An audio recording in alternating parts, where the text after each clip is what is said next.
हो जाता है। केरला स्टोरी एंटरटेनमेंट नहीं है। द केरला स्टोरी एंटरटेनमेंट नहीं है। लोगों को जागरूक करना चाहते हैं, लोगों के सामने रियलिटी दिखाना चाहते हैं। मुझे एक बात बताइए, ये फिल्म एजुकेटिव है। बीबीसी की डॉक्यूमेंट्री को बैन क्यों लगा रहे हैं? उसमें आपको पेट में। नमस्कार, आप सभी का स्वागत है एक नए डिबेट के साथ। मानवी तनेजा जो हर बार कोई ना कोई निगेटिव स्टेटमेंट देती रहती है, इस बार भी डिबेट में द केरला रियल स्टोरी पर उन्होंने आपत्ति जताई और इसी का जवाब देते हुए सुधांशु त्रिवेदी जी ने उनको अच्छे से जवाब दिया है। इसलिए इस डिबेट को पूरा देखिए, शुरू से अंत तक इस डिबेट को देखिए, आपको पसंद जरूर आएगा। और चैनल पे नए हो तो चैनल को सब्सक्राइब कीजिए और वीडियो को ज़्यादा से ज़्यादा शेयर कीजिए। मानवी, आपने यहां पर एक सवाल रखा था and I am coming back to it. आपने सवाल रखा कि केरला की आपने बात की कि केरला को बदनाम करने की कोशिश है। मैंने आपको केरला का पब्लिकेशन 2009 का दिखाया और अब एक स्टेटमेंट बता रहा हूं। नेशनल कमीशन फॉर वुमेन, उसकी चेयरपर्सन 2020 जनवरी में रेखा शर्मा कहती हैं Kerala is like a ticking time bomb of love जिहाद। फिल्म नहीं बदनाम कर रही है मैम, पहले से ही चीजें वहां पर हो रही हैं जिसको दिखाने की कोशिश की जा रही है। आप इससे एग्री करेंगी कि नहीं? अब देखिए, हो सकता है कि थोड़ा बहुत हो रहा हो, लेकिन ये आंकड़े मैं अभी भी कहती हूँ आंकड़े टाइम बॉम्ब ऑफ लव जिहाद, ये थोड़ा बहुत नहीं है, थोड़ा बहुत हो सकता है। 32,000 का आंकड़ा है, उसका पहले ऑथेंटिकेशन देखो, उसका फैक्ट्स क्या है, वो आंकड़ा कहां से आया। लेकिन अभी ये जो बात हो रही थी बीफ की, क्योंकि मैं ये सुन रही थी बीफ की जो बात हो रही थी, इनको उस पर आपत्ति नहीं है जब विवेक अग्निहोत्री, इनके फेवरेट हेट स्टोरी बनाने वाले, इतने हेट को फैलाने वाले, जब वो कहते हैं कि बीफ कहाँ मिलता है। मैं बीफ खाता हूँ, मुझे बीफ बहुत पसंद है, और बीफ कहाँ मिलता है मैं बताता हूँ, अपने इंटरव्यू में बोलते हैं, तब इन्हें कुछ नहीं होता, तब ये मुंह बंद कर देते हैं। ये बातें तो बहुत। एक बात बताइए, जब मैंने संख्या पूछी थी ना, जहां हिंदू चाहे वो पठान फिल्म हो, आपकी फर्टिलिटी से बात कर रहा हूं, मैं आपकी फर्टिलिटी से बात कर रहा हूं। Let's stick to that first. जब पठान की बात होती है, जब रईस की बात होती है, या अक्षय कुमार के बीच में एक दो फिल्में आई, उसमें जब बात होती है धार्मिक भावनाएं आहत करने की या कुछ भी, तब आप लोग उस फिल्म को सपोर्ट करते हैं। और यहां पर अगर फिल्म कोई रियलिटी को एग्जैजरेट भी कर रही है तो आप फिल्म के अगेंस्ट हो जाते हैं। देखिए, सीधी सी बात है, अगर कोई भी पिक्चर बनती है वो लोगों के एंटरटेनमेंट के लिए बनती है, वो फिक्शन होती है, वो भ्रम होती है, वो एक आपको इल्यूजन क्रिएट करके बताती है कि पिक्चर है, आप आइए एंटरटेनमेंट पर्पस से देख करके चले जाइए। लेकिन यहाँ तो फैक्ट्स को तोड़ मरोड़ कर दिखाया जा रहा है। कश्मीर फाइल्स में फैक्ट्स को तोड़ मरोड़ कर दिखाया गया। केरला स्टोरी जो है उसमें भी फिक्शन को एग्जैजरेट करते हैं कि नहीं करते हैं? वो तो एंटरटेनमेंट के लिए है, इट इज ऑल भ्रम। तो आपको क्या लग रहा है ये फिल्म जो है ये सीबीएसई बोर्ड के एग्जाम में आएगी? रियलिटी को आप गलत लोगों को दिखा रहे हैं। नहीं, एक मिनट, ये फिल्म क्या सीबीएसई बोर्ड के एग्जाम में आएगी? मुझे इनसे एक चीज पूछनी है, अगर ये रियलिटी इतना ही शौक है कि लोग तो जब बीबीसी ने कैसे डिसाइड किया द केरला स्टोरी एंटरटेनमेंट नहीं है? क्लीन चिट मिल गई तब excuse me, the Kerala story entertainment नहीं है। द केरला स्टोरी एंटरटेनमेंट नहीं है। लोगों को जागरूक करना चाहते हैं, लोगों के सामने रियलिटी दिखाना चाहते हैं। मुझे एक बात बताइए, ये फिल्म एजुकेटिव है। बीबीसी की डॉक्यूमेंट्री को बैन क्यों लगा रहे हैं? उसमें आपको पेट में दर्द क्यों हो गया, जबकि कोर्ट ने उसको अप्रूव कर दिया है। कोर्ट ने तो क्लीन चिट दे दिया ना। अब मैं आपसे ये सवाल पूछ रहा हूँ सीधे। वैसे अवस्थी सर, बीबीसी की आप रिपोर्टिंग पढ़िएगा, अतीक अहमद के बारे में जानते हैं बीबीसी ने क्या लिखा, हेडिंग क्या है? X member of parliament along with his brother was murdered in front of media. ठीक है, मतलब उसमें माफिया का कोई उल्लेख है नहीं।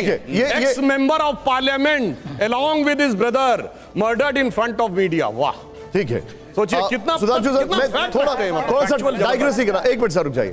अवस्थी सर, सवाल खड़ा ये हो रहा है बार बार, वो सवाल ये है कि अगर कोई चीज फैक्ट नहीं है तो आपने उसको दिखा के आपने एक हुक बनाया, आईबॉल्स हिट किए और फिर आप निकल गए, आपने उससे हाथ साफ कर दिया।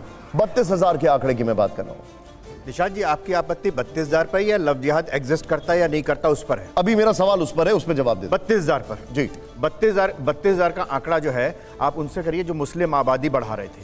ये अच्युतन जी ने कहा था आपके सीएम ने, और एक दिन मुस्लिम स्टेट बन जाएगा, वो का चक्कर नहीं है सर। 32,000 का हमने कोई आंकड़ा नहीं दिया। ये वो मैं आपको बता रहा हूं, तमिलनाडु के गांव में कहा कि चूंकि ये मुस्लिम बहुल गांव है इसलिए इस गांव में कोई आरती नहीं होगी, कोलतार गांव घंटी नहीं बजेगी। आपको मालूम है, अगर ये मैं दिखाता हूं, अगर मैं इस पर एक फिल्म बनाता हूं तो ये भड़काने वाली होगी या सच पर आधारित होगी? आप मुझे बताइए, ये अगर इजाजत बताइए ना आप मुझे। एक इजाजत हो तो एक एक बात बात बताइए कहूं। मुझे। नहीं नहीं नहीं, आप एक बात बताइए ना मुझे। आप लोग सब लोग आप मुझसे एक बात बताइए, ये एक मिनट। भड़काने वाली होगी। एक मिनट। 32,000 के आंकड़े पे नहीं बोले हैं मैंने आप। आपसे बता रहा हूं सवाल ना। पूछा। मैं एक मिनट सर, एक मिनट डाइवर्ट किया है। आपको आपने आंकड़ों पर आपत्ति है। आप मुझसे ये पूछ रहे हैं कि आप वो भड़काने वाली होगी या नहीं होगी। मैं यहां पर आप नहीं हूं और आप मैं नहीं हूं। मैं भी आपसे नहीं सिंपल पूछ रहा हूं। सवाल पूछ रहा हूं। मैं आपके माध्यम क्या से उन लोगों से 32,000 पूछ रहा हूं। मैं आपसे ये आपका पूछ रहा मतलब हूं, मेरा आप नहीं है। 32,000 का आंकड़ा दिखाना क्या ये सही है अगर वो फैक्चुअली इनकरेक्ट है तो, और अगर फैक्चुअली प्रूवन नहीं है तो, टू बी वेरी ऑनेस्ट। और अगर मान लीजिए 31,999 है तो उसको आप गलत कहेंगे। क्या आपके पास वो आंकड़ा है? क्या उनके मैं पास कह वो रहा हूं आंकड़ा जिन्होंने है? फिल्म बनाई है। मैं पूछ रहा हूं। मैं एक सेकंड, मैं यही पूछ रहा हूं। मैं एग्जैक्ट भाई कहीं से तो एविडेंस आएगा ना सर। मैं तो एग्जैक्टली ये कह रहा हूं, जब 2009 में जिस प्रदेश की जहां पर कभी संघ या बीजेपी मेजॉरिटी में नहीं रहे, सरकार में नहीं रहे, विधानसभा में सदस्य तक नहीं रहा, उनके मुख्यमंत्री और वहां का हाई कोर्ट का दिया हुआ शब्द लव जिहाद, तब से लेके आज तक कितनी वहां की महिलाएं, और मैं सिर्फ हिंदू की बात नहीं कर रहा हूं, मैं सिर्फ हिंदुओं की बात नहीं कर रहा हूं, मैं कर रहा हूं वहां की क्रिश्चियंस भी हो सकती हैं, हो सकता है वहां जी। की सिर्फ धर्मांतरण मुद्दा नहीं है, मुद्दा है कि यहाँ की महिलाओं को ले जाकर के ISIS में भर्ती करना, भारत के खिलाफ जो हमारी सुरक्षा की व्यवस्था है उसके साथ खिलवाड़ करना, ये है मुद्दा। आप उसको 32,000 और 31,999 में तोड़ रहे हैं।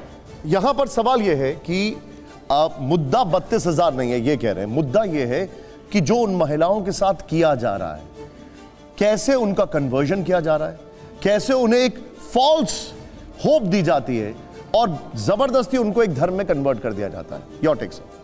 महिलाओं की इज्जत जो समाज भी नहीं करे और जहां से भी उनके ऊपर जुल्म किया जा रहा है, मैं समझता हूं उनके खिलाफ कार्रवाई होनी चाहिए। इस पे हिंदू और मुसलमान में कोई फर्क नहीं होना चाहिए। मैं आपको बता दूं, आप इसकी बात कर रहे हैं, मैं इसके भी खिलाफ हूं। मैं बार बार कह रहा हूं कि अकॉर्डिंग टू इस्लाम भी गलत है और हमारे कानून के हिसाब से भी गलत है। मानवी तनेजा और श्रीवास्तव, आप सभी को पता ही है, दो लोग ऐसे हैं कि हर बार कोई ना कोई निगेटिव बातें रखते हैं डिबेट में ताकि उनकी इमेज बनी रहे, फिर भी ऐसा होता ही नहीं है। सुधांशु त्रिवेदी जी के पास हर रोग की दवा है और इस बार भी ऐसा ही हुआ है। सुधांशु त्रिवेदी ने उनको अच्छे से जवाब दिया है। और मुसलमानों की आबादी कैसे केरल में बढ़ रही है, हर तरफ ही मुसलमानों की आबादी ये बढ़ती जा रही है और इसके विरोध में सरकार ने कई कड़े कानून भी बनाए हैं। जैसे कि आपने देखा होगा 3 तलाक के बारे में, कितनी महिलाओं का, मुस्लिम महिलाओं का वहाँ पे शोषण होता था, मुस्लिम महिलाओं के ऊपर अन्याय होता था, उसको भारत सरकार ने, बीजेपी की सरकार ने उस पर कानून लाया। और धर्मांतरण बहुत ही ज़्यादा हो रहा है इस भारत देश में, ज़्यादा से ज़्यादा धर्मांतरित किए जा रहे लोग, और इसके विरोध में भी कड़े से कड़े कायदे बीजेपी ने लाए हैं और आगे भी इस पर काम करते रहेंगे, ऐसा उनका दावा है। फिर भी इस डिबेट में तो सुधांशु त्रिवेदी जी ने जितना हो सके उतना उनको जवाब दिया है और इस पर लोगों की काफ़ी अच्छी कमेंट भी आए हैं।